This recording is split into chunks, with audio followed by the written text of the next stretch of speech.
Hey, welcome to the Michelle Mission, Two Men, One Podcast, every black film ever made. My name is Len, aka the Bat Tribble. And as always, I am joined on this lovely StreamYard by my partner right there. Hey, this is Vincent Williams.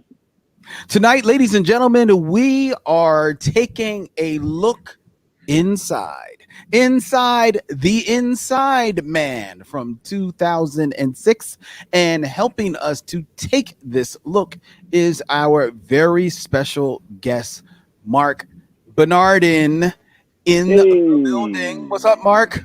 Hey everybody, how y'all doing? How you guys doing? We are doing very well, my friend. Now, for all of you who are out there watching us as we stream live on Instagram, no, not on Instagram. We're not there yet. We're streaming live on YouTube and Facebook. We're going to switch things up a little bit. We're going to have a nice little chat with Marc right here off the top, and then get into our review of Inside Man. And then after a short break, me and Vince will come back in and talk about all your thoughts and concerns that you've shared with us over the past couple of weeks. All right. So stay tuned for a fun time. All right. Blue Girl 718 says, yay, I love it when my nerdy faves come together. Well, that's what we try to. Oh, well, that's nice. It's like a geeky lasagna. Yes, with all the spices. Indeed. Yeah. Damon Williams says, Inside Man, great movie, or as I call it, How to Rob a Bank. Ooh, How to rob a bank. Yeah. we shall see. But before we get into Inside Man, and before we really dig deep into the world of our very special guest, Marc Bernardin, I have a question for both you gentlemen, and I'll start with you, Marc, if you don't mind, Vincent. Marc. Yes, sir. I feel like I'm on Hollywood Squares. What is the secret to good mac and cheese? Well, listen, you need the mac, right? Right. And you need the cheese. Mm-hmm. I think the thing that lots of people, I'm not going to say lots of people, I'm going to say when people make bad macaroni and cheese, the thing they leave out is either like hot sauce or cayenne pepper. You need a little bit of heat in there. You need a little bit of heat to punch through the butter and the cheese and the cream and the milk. You need a little fire in there. Without it, you just have this monotonal eating condition that I don't think you're that happy about. Well, that's not where I expected this to go at all. About to say, that is intriguing. You like your macaroni and cheese hot like hot Cheetos. I'm not even saying that hot. It doesn't need to be like some 5-alarm fire up in your grill. You just need just a little something. I mean, where do you stand on heat in your mac and cheese, Vincent? This is the first I've ever heard about heat and mac and cheese. So my default is I'm against it, but I also don't know anything about it. Yeah, see, I thought he was going to go. See, this is where I thought you were going to go. It's like the secret to good mac and cheese is that there has to be just, the hint of a crust there, from it cooking, Right. in the oven. You know what I mean? Like, to me, that's the difference. Otherwise, yes, it is just a congealed mess, or God forbid, you're eating box mac and cheese. But well, why would you do that? Well, because you saw it on Friends. But like, to me, the secret is like just like a nice little crust there. And the reason why I bring this up is because I've been eating mac and cheese, as every responsible black man has, since I was born. Right? Yeah. I mean, birthright. Exactly. Like, it was like my mom's teat mac and cheese. It went straight from. And I can say uncategorically, and I can't believe that I'm saying this, is that this past weekend I had the best mac and cheese in my life. This mac and cheese was so banging. I have no idea how it was made. A friend of mine made it. We had like a little dinner party over here, and all of the food was great. All it, like we had smothered chicken, we had chicken and waffles. Everything was banging. But this mac and cheese was like a gift from the gods. I've been living on this mac and cheese for 2 days. I love it. It's so good. It's so delicious. You You know can't what beat a else you good can- mac and cheese. You Now, can't. you can't eat mac and cheese all the time, but you can't beat a good one. Who says you can't eat mac and cheese all the time? Your arteries. Yeah, I think my 22-year-old self would beg to differ because I'm pretty sure I spent a good year and a half eating Yeah. nothing but mac and cheese. Right. I think the key detail in that sentence was 22. Yeah, my old ass can't do that now, but when I was young Right. and invincible, Right. Hey, listen, my arteries don't have a mouth. I don't know how you're living, Vincent. So Right. you know what else you could try, Len? Is a little trick. Take some potato chips, regular like fucking Lay's potato chips, crunch them up, and then sprinkle them on top before you put it in the oven. All right, Mark, I'll let you slide with this hot. You talking crazy now. Listen, man, I'm just saying. You know what else helps? Salt. Salt and crunch. Like, is this your recipe, or is this something that an old black woman has put her? Like, is this old black woman approved? Yeah, I got waved into the back of the bingo parlor, and I had a bunch of old black women just like, hey, listen, come here, young blood. Let me tell you something. Right. that's You exactly. got no Lay's? What's wrong? Your mama didn't give you no Lay's? Come put you some Lay's. Right. Let me crush these potato chips on top. Yeah, you ever been laid, son? You ever been laid right? Let me show you how. Oh, I just came from the mac and cheese, man. That's a different story. Ooh, oh wow. Okay. Well, that's a different movie. We're not reviewing that movie tonight, ladies and gentlemen. But we are going to be reviewing Inside Man. Before we do, we're going to give you a moment to meet our very special guest, Marc Bernardin, who, let me just give you his bona fides, as it were. Marc is a long-established TV comic book writer, longtime podcaster. You've probably heard him on a little podcast called the Fat Man Beyond, with noted filmmaker and geek Kevin Smith. He's also served as a staff writer on the sci-fi series Alpha. He was wrote for Castle Rock. He served as a brief time as a producer on Star Trek Picard, and this Friday, and burying the lead here, this Friday, his latest piece of geek ephemera will be dropping your way on Netflix, as Marc is also the writer on the Masters of the Universe : Revelation, the Masters of the Universe reboot that is going to be hitting on Netflix this Friday. Marc. Yes, sir. You are my God. I mean, because you've worked on Star Trek and you've worked on Masters of the Universe. Get the hell out of here. Let me ask you real quick. I ask this to every geek that I know. Do you remember when you realized you were a geek, and was it something that you fell into, or there's something that you were introduced to? Ooh. I feel like geekdom requires the geek awakening requires the insertion in a non-geek sphere. Right. You know what I mean? Like, you could be a geek and that's fine. If you're like, hey man, I'm like 7 years old and we're all just dumb as crap and we're just freaking like loving our Snoopies and reading our comic books. But then you turn deep and you start reading like Isaac Asimov and playing Dungeons and Dragons and all that stuff.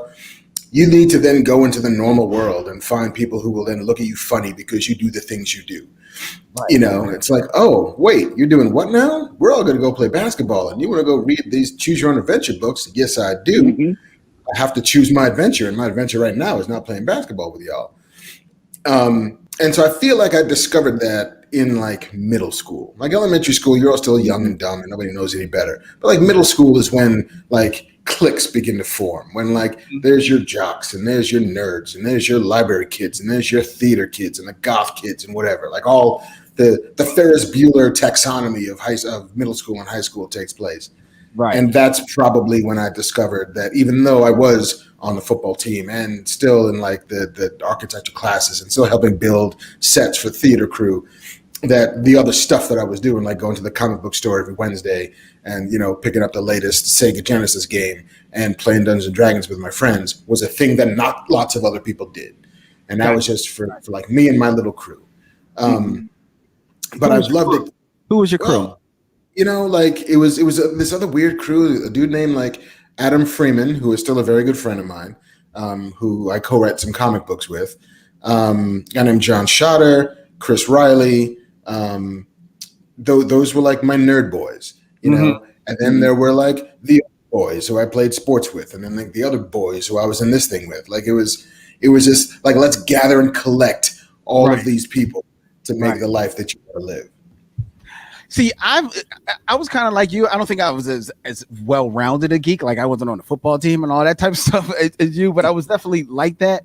And what I have found that as I have gotten older is that the people that seem to travel with me through my life have been the people that were closer to my geek or my artistic side, because over time that at least seemed to have manifested itself as the true me. Did you find that to be the case? Did like your jock friends kind of like slowly over the years fall off, or are all pieces of them still with you? No, yeah, I think you're right. You know, it's who you are at your core. You know, and if you're this person who likes this stuff, then you're this person who likes this stuff. You can put on other hats. You can, you know, we especially Black geeks have you know, we all have the mutant power of code switching, so we can be in the place and the space we need to be to get by, you know. But I think who we are is the people who will gravitate towards that, and like the people who were, you know, my Wednesday soldiers. Let's hit the comic book shop and raid some shelves, you know, are still people I talk to, as opposed to the other way around. It also helps that like I managed to make a career out of being a geek. And have sustained and sort of nurtured that part of me, as opposed to other people who might have let it go. You know, like I'm no longer a child, so I'm gonna put away my childish things. I'm like, hey, childish things over here, I'll take them all. Right. How did you luck up into being able to make that turn? Because there's plenty of geeks that try to make that turn into making it their way of living. Right. I wish I could offer some functional, usable path to follow. But I remember, like, once upon a time, Mark Waid, a comic book writer, would tell this story, which I'm sure he heard from somebody else. But, you know, breaking into comics is like breaking out of prison, which is no two people do it the same way, and they always seal up the hole as soon as you're through. Wow. And so, like, my path into being a professional nerd only worked for me, which was I wanted to be a filmmaker. I got an internship at a magazine to finish my credits in college. That magazine happened to be about science fiction and fantasy. And I worked there for a bunch of years in New York. And then a friend of mine who I met on AOL chat rooms, because remember when that was a thing, was like, hey, Entertainment Weekly is looking for people. You're smart. You know, you should apply. And I applied and I got a job.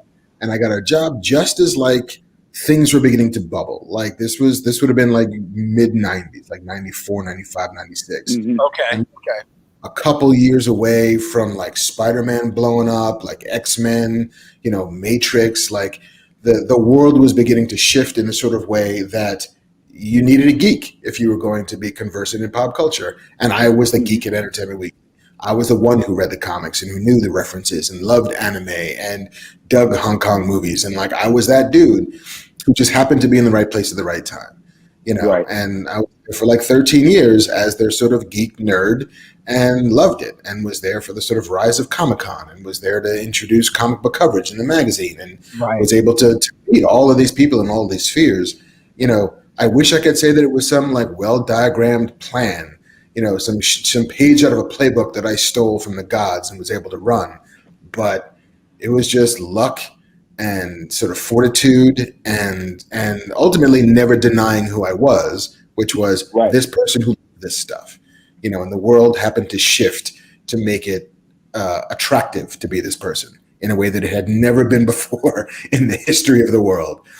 And so it's hard. I understand to listen to that and be like, well, I can't do that. It's like, no, you have to find your own way in. But there's a way in. Right. Yeah. And it is worth noting, as you said, at that moment, it was still outsider culture. Like, it was Very before much so. Marvel, it was before, sort of the mainstreaming of anime and everything. So you really did have this specialized knowledge. I lost you a little bit there, but yeah, just repeat your last line, Vince. No, I was saying you really did have that specialized knowledge. Yeah, which is a testament to a certain degree to my parents for never making me stop loving this stuff. That's right. Because we all know what black and brown parents can be like when they see their kid in their room just reading comic books or novels or whatever, coloring books. It's alien to them. They just didn't understand it. But luckily, my parents were never like, put that down. That's stupid. It was, all right, you're not hurting anybody, and at least you're in the house. You're not running in these streets. This is fine. Did they identify in any way with some of the things that you were liking, or was that still just totally foreign to them? That's not even their world at all. Like my dad was a bit of a science fiction fan, but not in an active way. It was like, I'll go see the Star Wars movie. Yeah, that was kind of fun. The boy likes it. I liked it. Let's go see more of this. My mother still has no idea what happens in Star Wars. She's like, I don't know what that's all about. Like, you like it. You and your father like it. I don't care. I'll be here with my stories. I'm like, but Mom, these are my stories. Right. But with laser swords. Laser swords and walking carpets and cool like hot rods in space. Like, give me all of this. Right. Yeah, it's the same thing. People coming back from the dead. I mean, it's the same thing that's happening in your operas, Mom. It's all good. Mom, I've seen General Hospital. That is dumber than this is. So leave me alone. Very true. How did you find your way into Star Wars? Not Star Wars, excuse me. Star Trek Picard, and then make the leap even further into the reboot for Masters of the Universe? Well, I mean, Star Trek and I go way, way back. Like, Star Trek was one of those shows that my dad liked to watch in reruns. So I always remember the classic show. The Next Generation was the only TV show that I was watching like routinely, when it premiered in like 89 and made its, 7-8 year run, and like loved it to death. Even the bad episodes I loved to death. So like Picard was always my captain. And so when, the opportunity came around, when I saw the first season existing, I'm like, I don't believe I'm in a world where we get Picard again. Like, how often do we get to dip back in these stories? And so, and it was the showrunner who was taking over for the second season, a fellow named Terry Metalis. We have lots of mutual friends, and he was trying to staff up, and he reached out to me. He was like, hey, are you a Star Trek fan? I was like, brother, let me tell you the stories. And and so after a couple of months of kind of like negotiations and doing the little dance that happens in Hollywood, they finally made an offer, and I jumped at it because, to get to in my dotage to do the thing that I never got to do when I was a kid, which is write interior Starship Enterprise. Jean-Luc Picard walks on the bridge. Like, that's the dream. Like, that's the hope that one dares not indulge, because when the hell is that ever going to come back around? But it did. Right. So you got to grab onto that with both hands. Amen, man. And now you are going to be, you're on the staff, you're a writer behind the reboot of Masters of the Universe, the He-Man universe, for those who may know it by its more common name, which drops on Netflix this Friday, Masters of the Universe Revelations. Now, let me ask you, I don't know about you, Vincent. I knew He-Man. It was definitely in my wheelhouse. I was definitely, a kid and saw, He-Man there. I never really got into He-Man. There was something about He-Man that just didn't connect to me. I think it was everybody looking like they were built the same way. He's supposed to be, Right. but he was all of a sudden he was jacked like Arnold. Like I'm like, yo, this is just something about it just didn't connect with me. And plus, it seemed a little on the corny side, right? It's all punny and stuff like that, So tell me, is this going to be a return to that, or is this going to be Revelations? It's going to be totally different. It's going to be a totally reimagining of the universe.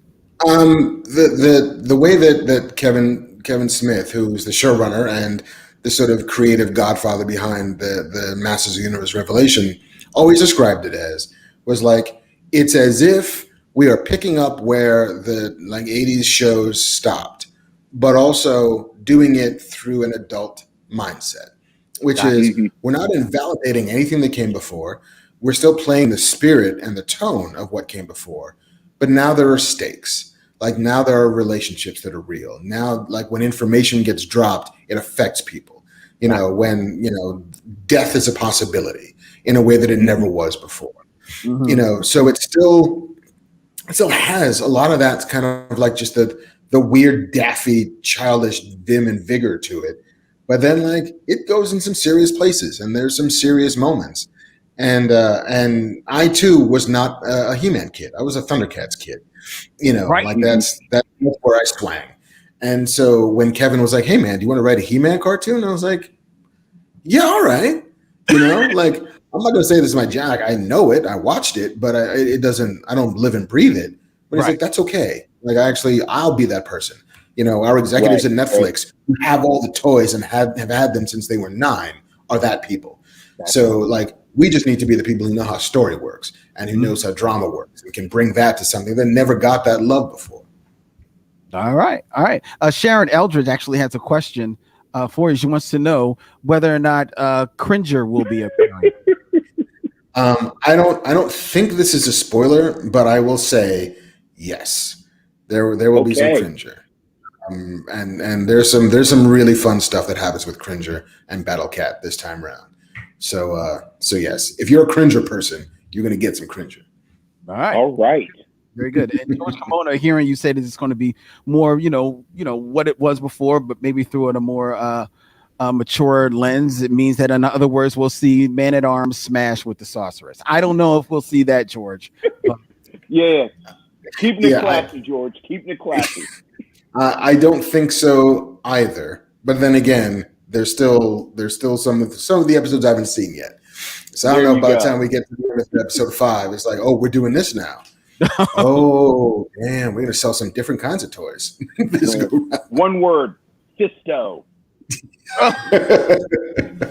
Triclops. You failed. Try again.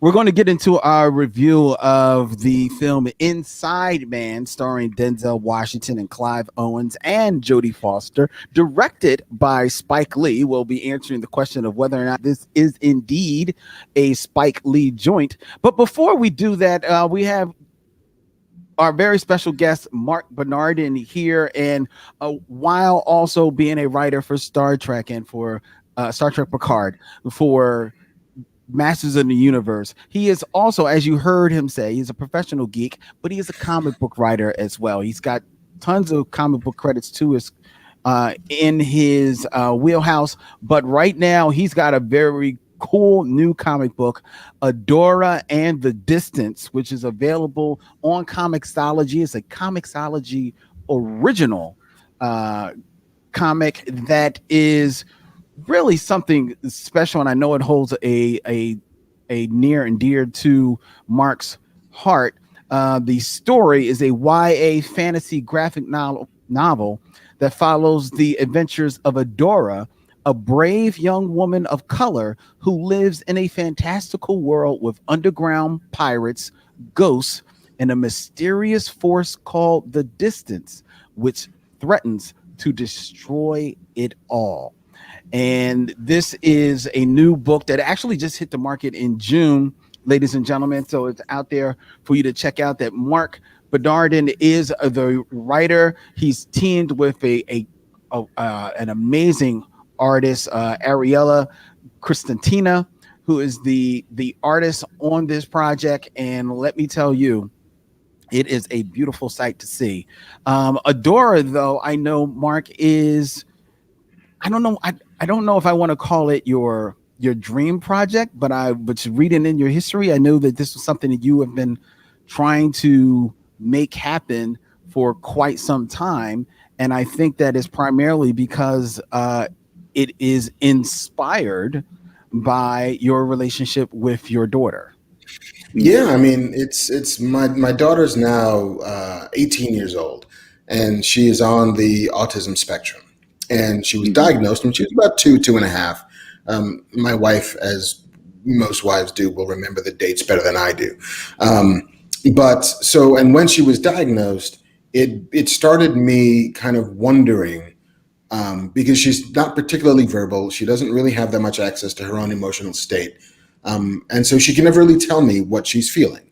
She can never really tell me, she laughs and she cries, but I never know why. And so that leaves me as this sort of fantasy nerd who grew up with sort of Tolkien and Robert E. Howard and Three Musketeers to imagine for myself what's going on inside of her head. And so that story is ultimately what gave birth to Adora in the Distance. And, I've been wanting to tell this story for a good 15 years now. And there've been a lot of starts and stops. There have been, publishers who were interested and not. There were editors who, liked parts of it but didn't. There were collaborators who flamed out. It seems as if the world was telling me I needed to wait for these people and this time to do it. And when I started going down the road with Ariella, who I'd loved her art for a long time. I wanted to try and get her to do an arc of Genius, another book that I do for Top Cow. But the schedules didn't permit. But when Adora came around, she was like, I'm free. I got a year. Let's go. And the book would not be the book that it is now if not for her. There's so much that she brought to it that I couldn't even have imagined. There's so many decisions she made that I wouldn't have made the way she made them, that ultimately just give it so much vibrancy and so much life, that I remain eternally grateful that she was the one who said yes, that she felt as deeply about it as I did. Because she's ultimately what made it special. I thought it was good, but I think she made it great. That's beautiful. That is beautiful. That's what's up. Yeah. So what's the response been so far? The response has been overwhelming in a lovely kind of way. There's always that thing when you make something and you put it out into the world, and you're waiting you're biting your fingernails to see how the world is going to respond to it. And so far, it's been lovely. The reviews have all been really strong. The response that I get from readers has been lovely. But readers with people in their families who are on the spectrum, friends who have children who are on the spectrum, and people who have no familiarity with it at all. Who just came to it kind of cold and blind and just found it worth their time, which is, the first job of any entertainment is to be worth the time it takes to ingest it. Right. And if I can check that box of you don't feel like you wasted 45 minutes reading this book, then I will go home happy. And if it's according you, then I'm thrilled. But I want to earn your money. I want to earn the time with your eyeballs and make that worth it. That's cool. Adora and the Distance, ladies and gentlemen, available on Comixology or any place you can get like any type of digital comic book. It's available there as well. It will be available for print in sometime next year via Dark Horse. Something tells me, knowing Marc and all the tendrils that he has out there, he's got some things in the works for how Adora is going to be coming to you. Say, I see you're working. I even read someplace where you had pictured this as pretty much just like a one and done, because it was like a special project for you. You just wanted to just at least get it out there into the world, and because of the response that it has garnered, you're even thinking about Is there a little bit more distance that can be made? We can move this goalpost back and make this more distant. Right. Right. So we'll see what that happen. I wish you all the luck with Adora. It looks like a beautiful comic book, and I can't wait to check it out. Thank you. It really looks absolutely. Congratulations. Thank you, man. It is weird to be at the end of this road, given for how long we had been working on it. But it's bittersweet, but more sweet than bitter. So I'll take it. Okay. All right. All right, so let's move real fast into our review, ladies and gentlemen, of Inside Man, the 2006 American heist thriller, directed by Spike Lee, written by Russell Gerwitz.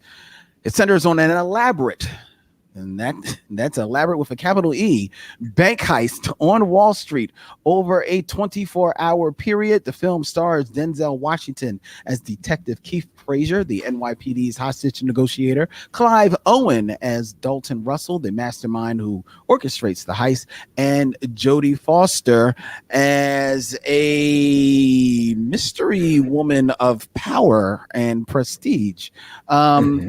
And this film, Inside Man, was brought to you this week on The Mission by our very special guest, Marc Bernardin. Marc, yes, what do you have to say of Inside Man?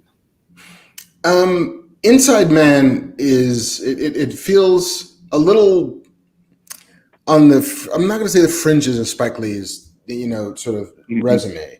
But it is the one that feels the most unspike, right? In a way, I mean, the beginning of Spike's career is very much like I'm an indie filmmaker. I have like deep, real, insane stories I want to tell. I want to talk about school days. I want to talk about The Right Thing. I want to talk about barbershops, and I want to talk about how she's got to have it. I want to talk about all this stuff.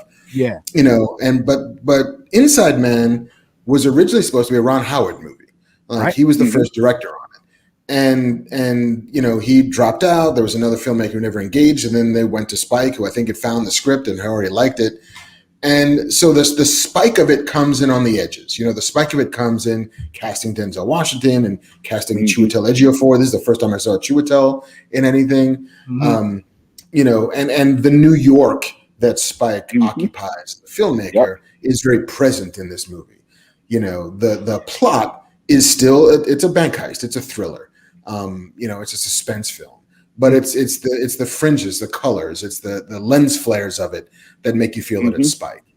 It's the way these cops talk. It's the way all of these sort of hostages speak, and their specific, ethnic backgrounds and their perspective on the police and on, this is again post 9/11. And so, you've got a Sikh person who's a hostage who's complaining about how he can never stop me in the airport for the random searches, which are never random. You think, I might have a bomb in my turban. This is a religious thing. Like, I'm not Arab. I'm Sikh. Yeah. It's like all of those things in it that I can't imagine what the Ron Howard version of this movie would have been, but I don't think it would have pulsed with the same life that this one does. Right. But it also it is this weird crossroads in Spike's career where he could have kept doing these kinds of movies. He could have kept making big studio, like movie star vehicles that feel, propulsive and are thrillers. Like he could have been Tony Scott, right? He could have been the dude making all of Denzel's other movies just like this. Like he could have done Man on Fire. He could have done The Equalizer. He could have done, Safe House. Like he could have that could have been his path if he wanted it to, because he can do it. Yeah. Like all of these gifts are at his disposal, but it's clearly not a thing he wanted. It's okay, I did it. I know I can do it. Doing it with Denzel made it like better than doing it with, I don't know, Pierce Brosnan, but like, cool. This was fun.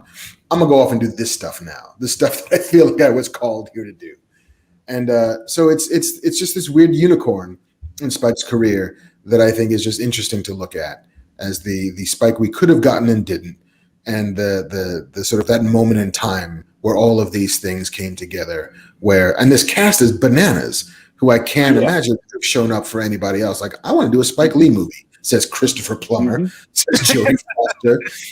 You know, like, oh damn, okay. Go ahead, Vince.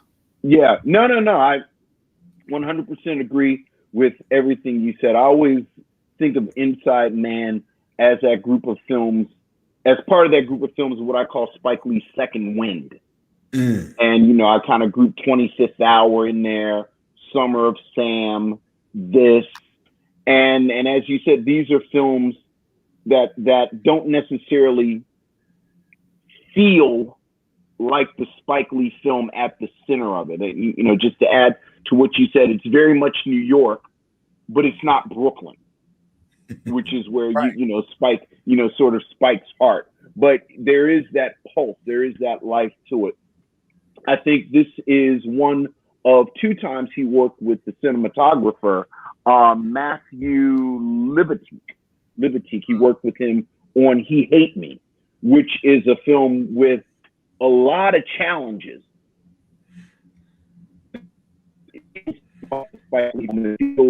Very much like that. Much like you, I thought the cast was spectacular. The cast is spectacular. And I love Denzel Washington in Spike Lee films. And there are these wonderful moments where that Denzel Washington charm comes out. Always, the funny thing is, always group this film with something like Training Day. Okay. Because you see the charm in the Denzel Washington policeman. Like, you see why he's so good at this job. We were just talking about Chiwetel Ejiofor a couple of months ago. We watched a film called Z for Zachariah. And much like you, I'm a huge fan of him. I don't know which came out first, this or Serenity, but this is certainly a film where I noticed him. It's definitely and early. I know I put. Yeah. Would you say, Lynn? It's early. It's early. It's before Serenity, right? But even today, watching it, I was thinking about all of the crimes I would commit and the things I would do to have a series, a procedural with these two characters, just sort of, you know, solving crimes, and it really is just this great little movie. You know, they actually cite those 70s movies in here. Like, they name check Serpico and Dog Day Afternoon. Dog Day Afternoon, which is clearly the largest inspiration. There's a little bit of The Taking of Pelham 1, 2, 3, but it has that nice grittiness of those great 70s cop films that, much like you, I don't know if Ron Howard would have had that grittiness. I will say this. I've seen interviews with Spike Lee after Inside Man, and he said he waited for people to offer him more jobs like this, and they didn't really come. So while you have to wonder if you even have the opportunity to keep going that way. I hadn't thought about it until you said it just now, but in my mind, now I want to see an Equalizer. Directed by Spike Lee. Like, I'm hoping the third Equalizer, somehow they rope Spike Lee in. But yeah, I'm a fan of this movie. I'm a fan of this movie. Yeah, and it's also weird that, you know, watching it again today, there's almost no character arc for Detective Frazier. No, like he's not growing. He learns a thing, but it's not about himself. You know, he just, I showed up for one day at work, and this was my day at work. You know, and the only real character stuff you have is, you know, how he conducts himself. He's got a girlfriend who, like, there's some like weird hypersexuality that's happening in the fringes of this movie. Yeah, where it's just like, you're gonna come home with Billy and the twins. I'm like, what? Wow, where suddenly we're in this weird I know. Like, slice of All of a sudden, it's Fred Williamson walking around. Yeah. I gotta take my gun off before I get my gun off. Like, oh, all right, Denzel. I didn't know you were this dude, but all right. Right. But the beautiful thing is that Denzel plays that well. You're right. There's no character arc in here, but watching this movie and I put it out there. This is my first time seeing the film. Like, I never saw the film because it always felt like Spike Lee was just hired to direct it. So like just hearing about it and seeing the makeup of it in the trailer, I was like, this don't really. I don't get the sense that this is really Spike. I don't think Spike will be mad if I don't, go see it. So I never went and saw it, right? But now having watched it, you definitely, like you said, you can sense Spike Lee in the fringes. You can sense his inspirations, especially from Dog Day Afternoon, all the way down to I read this, the cop that actually carries the pizza up to the bank is the guy who brought the pizza in Dog Day Afternoon, in the movie Dog Day Afternoon. I mean, like, yo, that is like right on point. But the one thing that I did love about Denzel, while there is no character arc, he reminded me of Tommy Lee Jones' character from The Fugitive, and only so much in that Tommy Lee's character in The Fugitive, the original Fugitive with Harrison Ford, he doesn't have a character arc either. But he pops off the screen so much that the sequel is all about that character. It's not even about Harrison Ford's character. Right. And watching this, I was like you, Vince, man, I want to see some more of Denzel Washington and Chiwetel Ejiofor as cops. Like, I want to see them remake like Cotton Comes to Harlem, come back Charleston Blue. I want them to just do every cop film, because Denzel has the gravitas, and we've said it, Vince, he very seldom takes the opportunity to do films that show him that he has a funny side, that he can be funny, that he can work his way around a comedy. He can work his way around a sarcastic line. He can be a little bawdy, if you will, like you were talking about, Mark. And a young Chiwetel Ejiofor is just right there, just in lockstep with him. Is perfect balance for that. And I found myself just like really digging this movie. Also, quiet as kept, I really liked Jodie Foster in this movie. You can argue that her character maybe doesn't make a lot of sense, or she doesn't have a lot to do. She disappears for long stretches of the film. But when she is there, she's got a presence. She's got a pop. She instantly has the gravitas because it's Jodie Foster. And Jodie Foster ain't no joke. And I like that she is a woman of power, but it's not because of her sexuality. It's all because of just her presence of what she can bring to the role right there. Because, like I said, she doesn't have a lot of lines. It's all about how she's playing it, all about how her physicality is getting it across. And I really enjoyed that. It's a fun movie.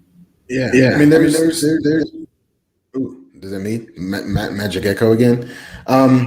There's a weird thing, and I don't know if anybody else out there knows this or seen this, but Heat, Michael Mann's Heat, is a remake.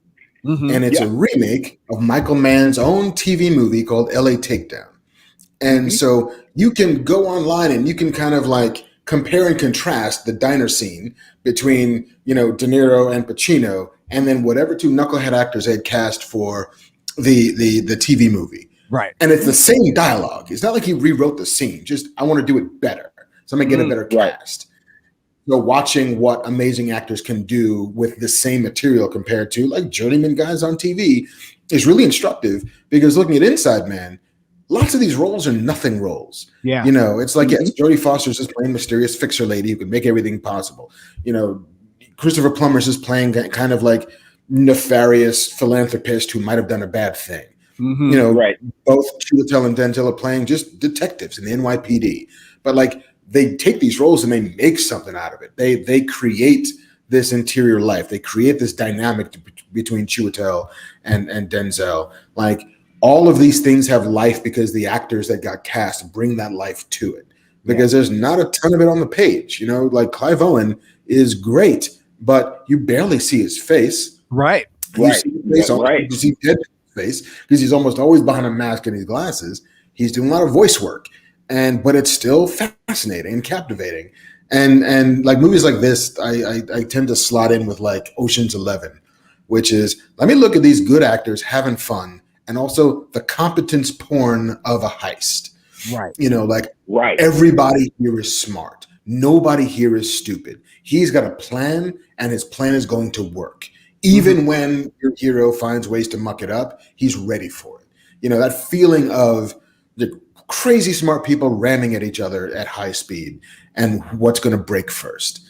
And I love that. I love watching movies where the plot is done incredibly well, where the heist makes sense, even though, not to spoil too much if you've never seen Inside Man, but I don't know how Clive Owen's, whatever his name is, learns about what's inside a safety deposit box that doesn't exist. Right. Who first told him that? Oh yeah, by the way, this guy, Nazi collaborator. But it almost doesn't matter. It just doesn't matter because the spell has been cast and you're on for the ride. Well, much like Denzel's character, I actually think those three primary, like I could have watched a sequel much like the sequel to The Fugitive, where Jodie Foster is fixing things, or Clive Owen is planning another elaborate burglary, and he said already, and just speaking to the script and how well sort of calibrated the film is, it's an hour almost before any of those two get together. Because once Clive Owen and Jodie Foster, or Clive Owen and Denzel Washington, or Denzel Washington and Jodie Foster get together, it's just electricity. Yeah. So I love how the film kind of keeps them apart until it's time to put two of them together. And then it's go time. I will say about Christopher Plummer, and I had to chuckle when you said it's a spoiler.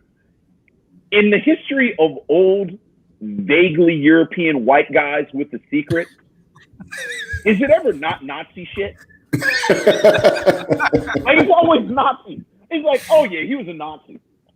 I have a secret that you were a Nazi. I kind of wanted it to be something else. But it's like, nah, vaguely European dude in your age group, you're a Nazi.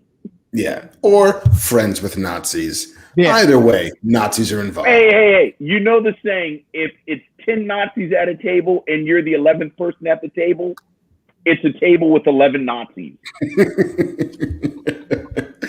I have not heard that saying, but I will remember that when I show up at the Nazi table. Right. And then move to another table. Yeah, it's like, hold on, you're all Nazis. I can't even sit down here. Right.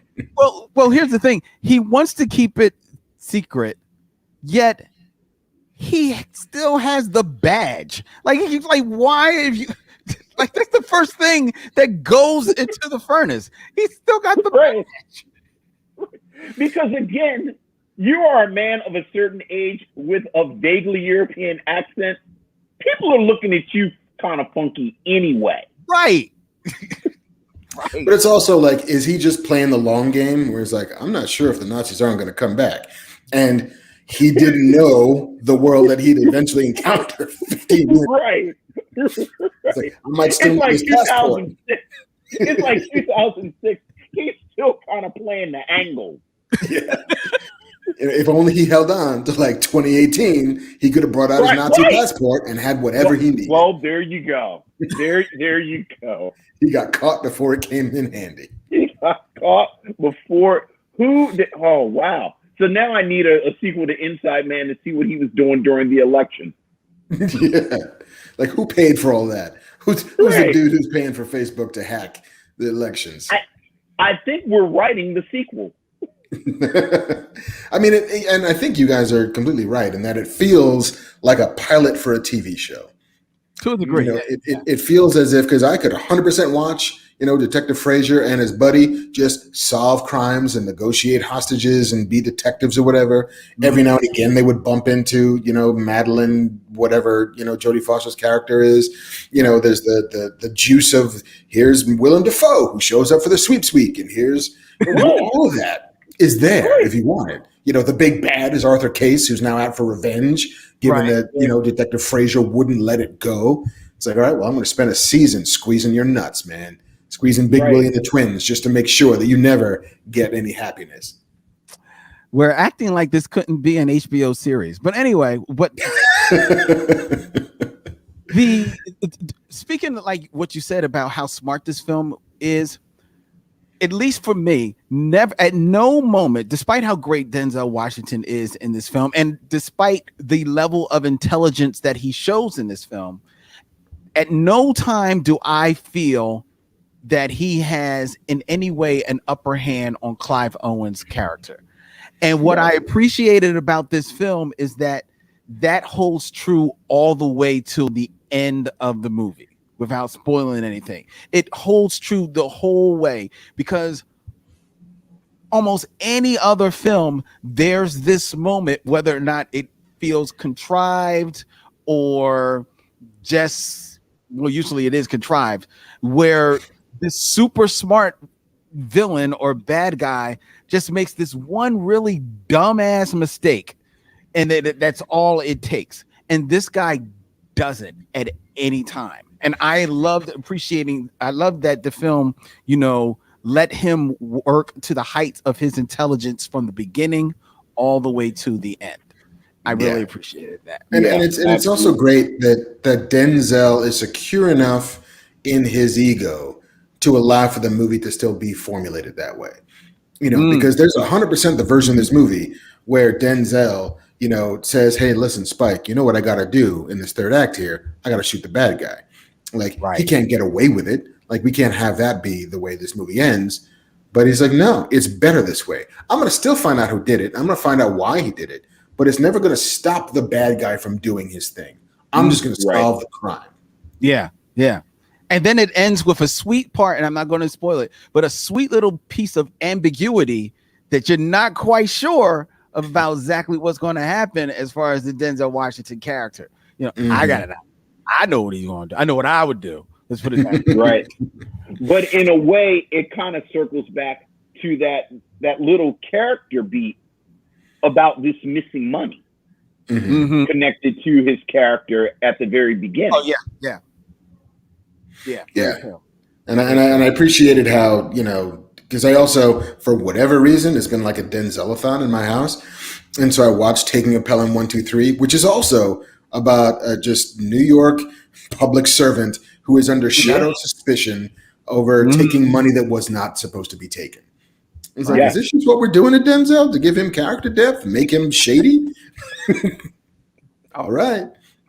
Hey, he won an Oscar for Training Day. He did indeed.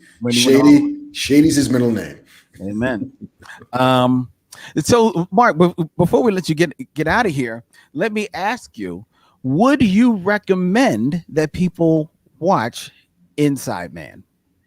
100%. Like, if you've never seen Inside Man, it's oddly propulsive, given that there's like 2 gunshots in the entire movie.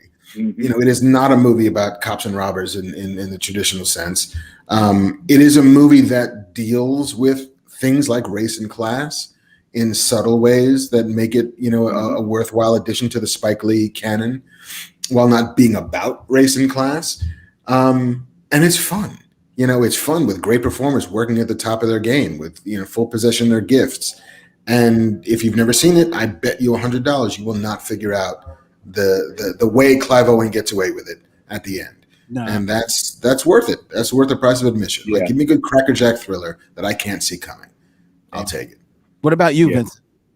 Oh, I'm absolutely recommending this. I mentioned it earlier. Although we talk about Spike Lee's first 5 or 6 films, and those are his classic films, and I think they are his classic films. In a lot of ways, this batch of films feels almost like the Prince Symbol album, or the Gold Experience, where they're not as good as 1999, but they're good albums. Like, wow, this is a really good album, and I absolutely think this is a good showcase for Spike Lee's films just as a director, and I think Mark just mentioned it. I really like this as one of the post 9/11 films, because this feels like a brand New York. In fact, another one of Spike Lee's films, 25th Hour, is actually my favorite post 9/11 film in New York. So yeah, I would absolutely recommend it. I would recommend it as well. This is my first time seeing it. I can't wait to watch it again in another couple of months after I forget little bits of it. I'm a sucker for a heist film, so this was really right up my alley, and I really enjoyed it. I Even though it says at the beginning it's a Spike Lee joint, I don't know if I would call it a Spike Lee joint. Or at least I thought about that until I saw that Terrence Blanchard actually still did work on the music of the film. I was like, all right, it's a Spike Lee joint. It's a Spike Lee joint, and like you said, Mark, he puts in his little bits of crunchiness in there that you doubt that Ron Howard would have seen those edges or heart, to bring into the film. And he puts Denzel on a steady cam in the film. I was like, all right, well, it's a Spike Lee joint. All right. Yeah, it's not quite a full Spike Lee joint. It's like a Spike Lee two-hitter. There you go. There you go. I like what you did there. We're going to let you get out of here, Mark, but real quick, we got a question from Facebook for you. Are you excited about your directorial debut this fall? And would you even write or direct an Inside Man style film yourself? I am excited and nervous, Facebook user, about finally getting behind the lens to direct a short film that I wrote and crowdfunded called Splinter, because I know that there's a bunch that I don't know, and that's the part that's exciting. But it's also, I borrowed a lot of money from a lot of people in exchange for things related to a film, and so they have to get that. And so the fiduciary responsibility that I have feels real to an audience. So I'm excited, I'm nervous, but I'm very much looking forward to it. What's the 30-second pitch? What's the elevator pitch on Splinter? 30-second pitches. There's a plane 30,000 feet in the air that has only one passenger. The crew and the pilots are all catering to a 10-year-old boy who's by himself on this plane. And the question is, why is this child in an airborne prison, and what will happen to the world if he gets out? Oh, okay. Before you said airborne prison, I thought this was Richie Rich the movie, but okay. This is no, it's not by choice. Not by choice. So it's a little bit like Twilight Zone. It's a little bit like The Omen, Demon Seed. Yeah. Yeah. So a little supernatural thriller set on an airplane. So yeah, I aim small.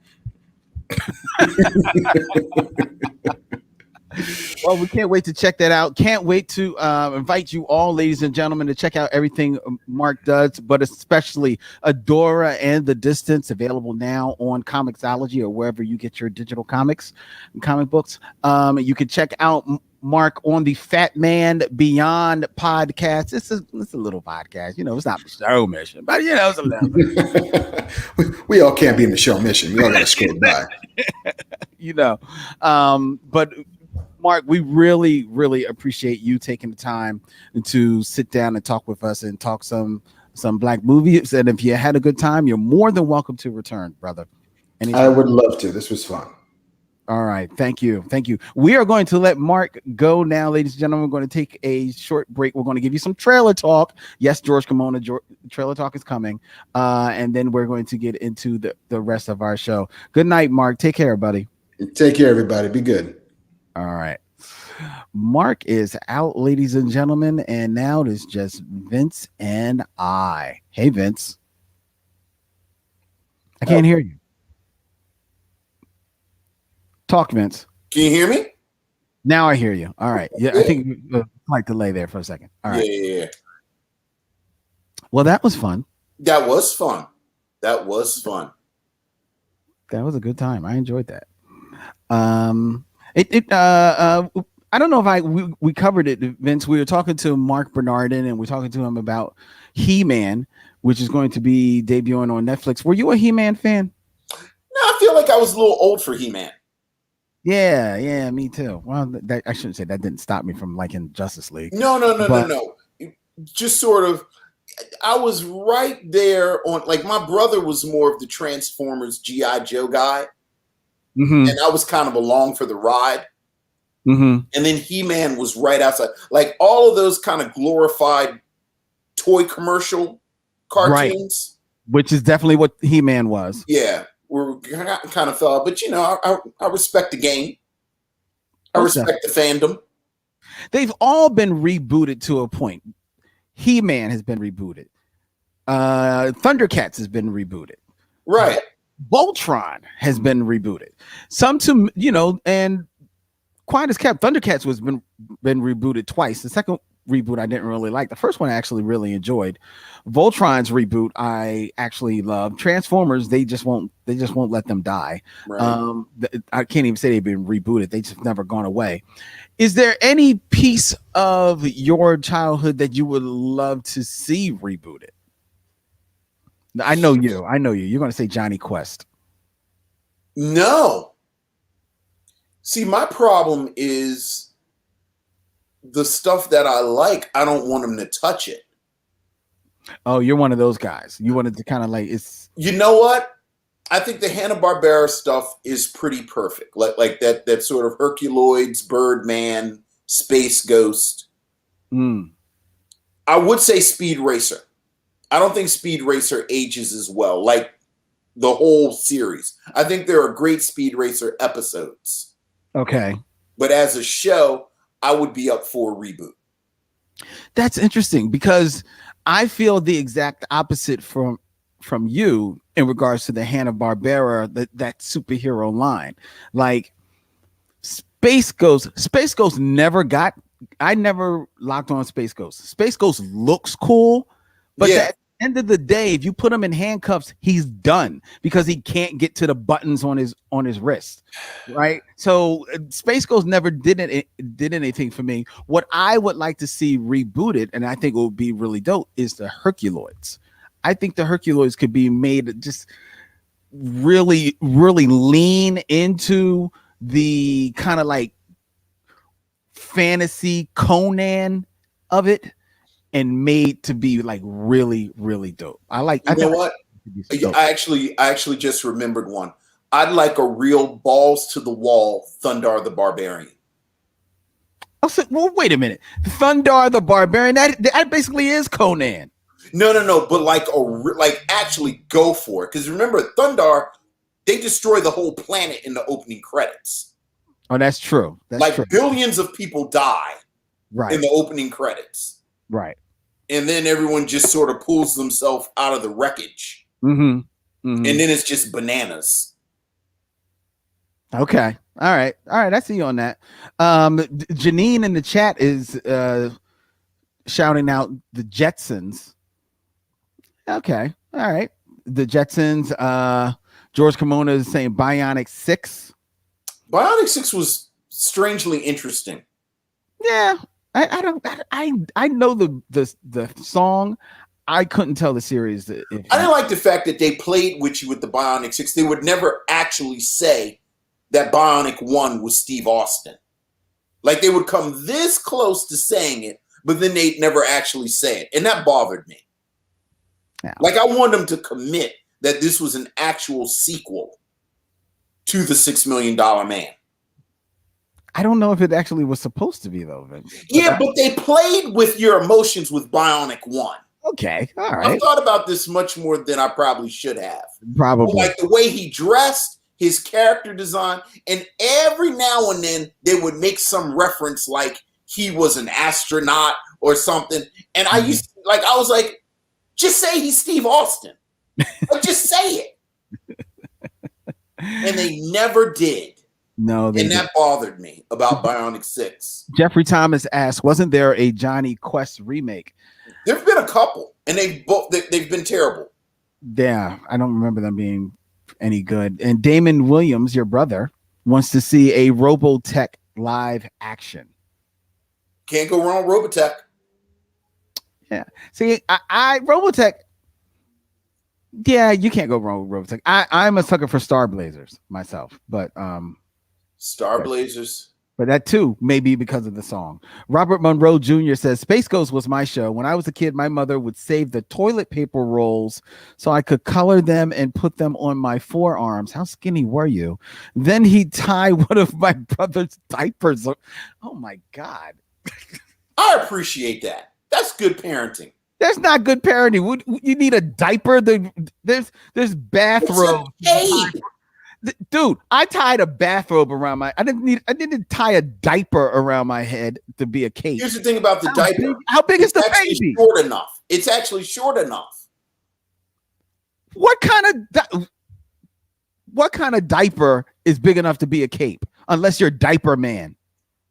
If you're young enough, it's like the little short cape. Because remember, Space Ghost it was like the short cape. It wasn't. I see it. It wasn't that short. I don't see it.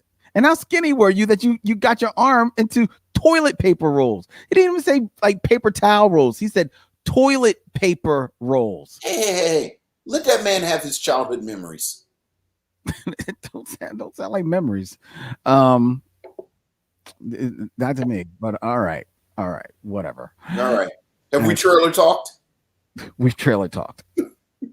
Trailer talk. This is going to be in the show. We're just going to trailer talk. Nice. I mean, because we already introduced the show. Yes. I'm gonna edit that, put that at the top. Yes. We don't have any emails. Okay. We don't have any commentary. You know what? I have a friend who had an unorthodox mother, and she always talks about one time she had some ice cream, like later in the day, and her mom said, "You know what? We'll give you some corn and we'll call it dinner." Let's talk about Biz Markie. Oh yes, and then we'll have some corn and we'll call it an episode. There you go. The world of hip hop, ladies and gentlemen, suffered yet another loss in the year 2021 when 57-year-old Biz Markie passed away this week after a long bout in the hospital battling with diabetes. I was about to say he's been suffering from diabetes for years. Yeah. Biz Markie, whose real name was Marcel Theo Hall, was a rapper best known for his 1989 single "Just a Friend," which became a top 40 hit all over the world. All over the world, ladies and gentlemen. He was sometimes referred to as the Clown Prince of Hip Hop, and in more recent years, he was a noted superstar guest DJ all over the world. We definitely shed a tear for Biz Markie, didn't you, Vince? Oh, absolutely. Look, Biz was hip hop. Mm-hmm. Biz was hip hop in so many different ways. At least in my house, he's probably best known in my house as being the person who did Biz's beat of the day on Yo Gabba Gabba. Yes, that's right. That's right. So it's like at least a generation of kids that know Biz.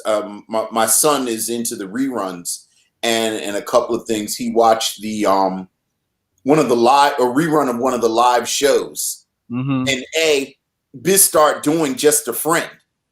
Oh, really? At the live show, but we were saying, like, if your parents brought you to go see Yo Gabba Gabba, you know all the words to Just a Friend.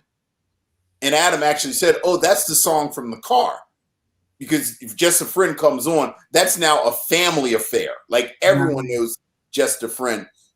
And I love that about Biz, that Biz was such an ambassador for hip hop across generations. But you know, the other thing that I've really admired about Biz over the past week,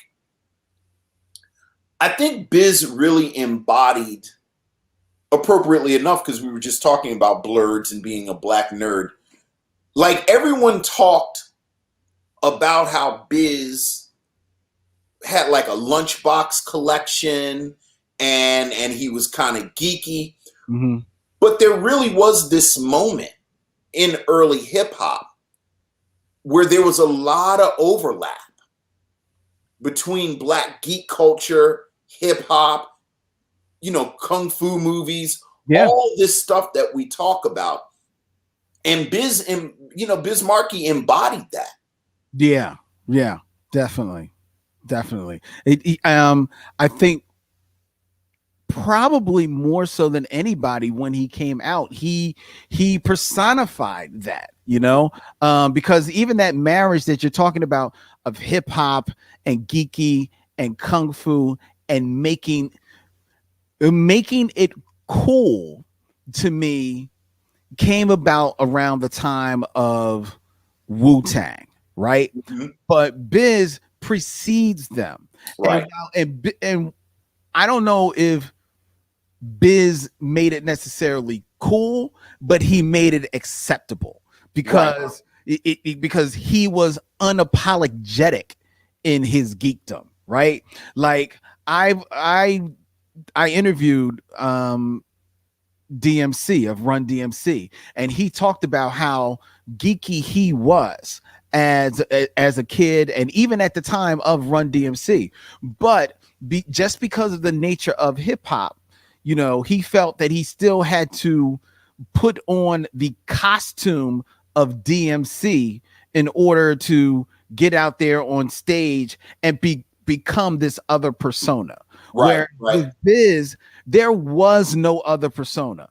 Biz was Biz. And what also made him so cool is that he was so like comfortable in his own skin, is that Biz is the one who brought the ultimate Mac Daddy of hip hop, Big Daddy Kane, into the world, and it still felt right. You know what I mean? Right, absolutely. It felt right that, like, you're like, yeah, Biz is bringing out Big Daddy Kane. Yeah, those two bulls are on a track. It still makes sense. It just made sense, and that's just because of how cool and comfortable Biz was. Yeah, it's a real loss. It's a real loss. Big time, man. We got a couple of questions in the chat. Janine wants to know, Vincent, will you be seeing the movie Snake Eyes? Probably when it comes on cable. Yeah. Like I have to say, it hasn't interested me at all. It looks good, but I don't know if it's one that I'm going to run to the theater. Yeah, me neither. Let's see. And George Kimona saying that he meant to email us about last week's delightful episode, to which Sharon Eldridge says, yes, I want to address the pretzel bite slander. Oh boy. Well, we'll wait for George's email before it was delightful. It was. We had a good time. We also had a good time, ladies and gentlemen. This past Sunday, Vince and I were proud to take part in the Infinite Diversity in Infinite Combinations podcast festival presented by the Women at Warp podcast, the Edict podcast festival. Vince and I held a held a live panel. It was definitely Spock adjacent like. It was called Geordie LaForge and the Curious Case of Leah Brahms. It's available if you go to Women at Warp on YouTube. The show is our panel is available there. It's still streaming there. You can check it out, and we will actually be making it available on our stream as on YouTube and podcasts next week. Just giving them week to get it out there, but you can definitely check it out. It was a lot of fun. It was really a good time. Yeah, it was. It was fun to talk about Star Trek again for a whole hour, and it was really fun. Chart is talking back and forth with that very hardcore Star Trek audience who seem to really appreciate and welcome us into that Women at Warp universe. So it was a lot of fun. So I invite you. Yes, it was. Yes, it was. It's pretty dope. And also, Vincent and I recently were on the Villains and Victims podcast, where we sat down with those two good brothers to review Charm City Kings, which Yes. is streaming on HBO right now. That show has been up on their feed for a couple of weeks now, and look for it to be on our feed within a couple of weeks as well. But check out the Villains and Victims podcast, available wherever you get podcasts, to check out our review of Charm City Kings. That was a good time. That was a really fun time as well. We are out and about. We are. And before we get out of here, George Kimona has a request for you, Vince. He wants to know, what does your shirt say? Oh, Gil Scott Heron was right. There you go, George. Gil Scott Heron was right. Shout out to our friend Scheme. This is the t-shirt he wore at our 200th episode live show. Mm-hmm. And I immediately asked him where he got it from. And then I got one too. And on a day where we're all talking about Whitey on the moon or Whitey in space, it seemed appropriate.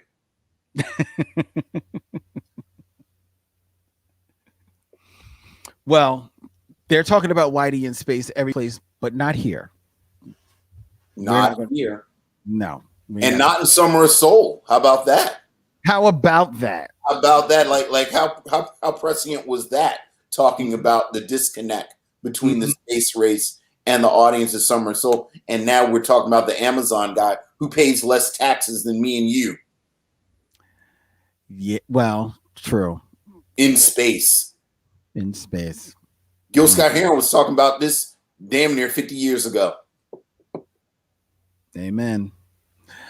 All right, ladies and gentlemen, we're going to get out of here. But before we tell you what we're going to be reviewing next week, because we got a very special show coming your way next week as well, we invite you to email us. Yes, Sharon, you can email us at michauxmission@gmail.com. That's MICHEAUXMISSION @gmail.com. Hit us up on our website, michauxmission.com. 2 Men 1 Podcast, every black film ever made, and check out all of the cool designs we have available for you via the swag link to our T Public store. We also invite you to like and follow us on all the social medias: Instagram, Facebook, Twitter. Subscribe at Michaud Mission, which is a proud member of the Podglomerate, thepodglomerate.com. We make podcast work. All right. Next week, Vince. Oh boy. We are going to be once again live in studio. Vince will be in the Vince chair, and we'll have very special guests, as we will have the creator and head curator of the venerable Black Star Film Festival, Maori Holmes, will be here live in the building, and she's bringing guests with her as we sit down to review Miss Juneteenth. Yeah, really looking forward to this. I'm glad that's on the docket. I meant to watch that when it came out, so I'm really looking forward to that. Me too. That will be coming your way next week here on the Michaud Mission, ladies and gentlemen. Until then, he's Vincent, I'm Len, and in parting, we say, we'll see you when it's time to meet again.